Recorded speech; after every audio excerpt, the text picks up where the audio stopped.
Kajing puli na kitab jingkhen kalanong ka baar pusaw kadukot ka baar du nyaw bakhat san hadu bakhat nyaw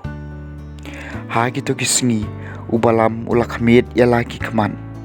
balu i yaki Israel bagi syong dara shijat panumun sim ublay ulawan hiar halor chung teulas dang yala kajingkren badula ong kajingkren blay jong balam ukon ubior kajingkran blay jong ubriu bapet kakman kajingkran blay jong uta ubayo sngawi giktin ublay ubayo ipaw yu badan bor baro ubala syok tendap banban uklem khap ki kman katno ki itanan ki ingjan jong pi ko jakom ki jaka syong dara jong pi ko Israel lakum kiritam kebayar jangai lakum ki kper harut kawa lakum ki ding aulios bautrai lathung lakum ki ding kedar harut ki ka kan satuit na ki jendiang jong wadu sembal jong un sajelai haki usiem jong un sapalat banyu alang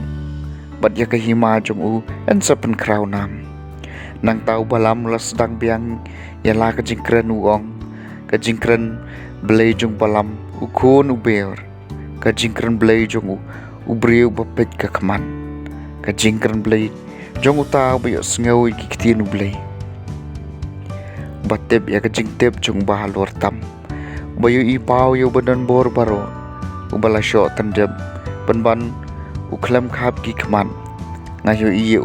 henry om menta ngai tho yu henry om kum najan khon un sami nau jakom uding sanshar un sakhi nau Israel kaktien jong utrai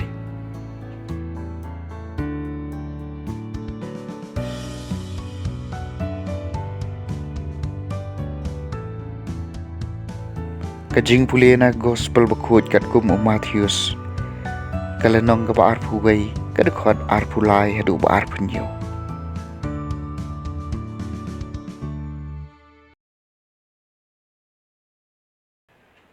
ha kata kapor habau jisu larung ha katempel kileng do orang ba bat kitaman kisan jong pai ba kilawan chu kat bau dang hikai bat ki ong da kabora yu mele yakine ki manobel ai hame yakane kabor ujisu la phai kitin ki ngaru ngan kali phi kawai ka jingkali balada phi jubab yenga ngan ya tho ye phi da kabor yu ngale yakine ki kabaptisma yo anes nang no kalawan na beneng ne na kibriu kilas dang maniatwad jumut pramaki ladangi ong na beneng un ong hangi te balai phim shem langet yu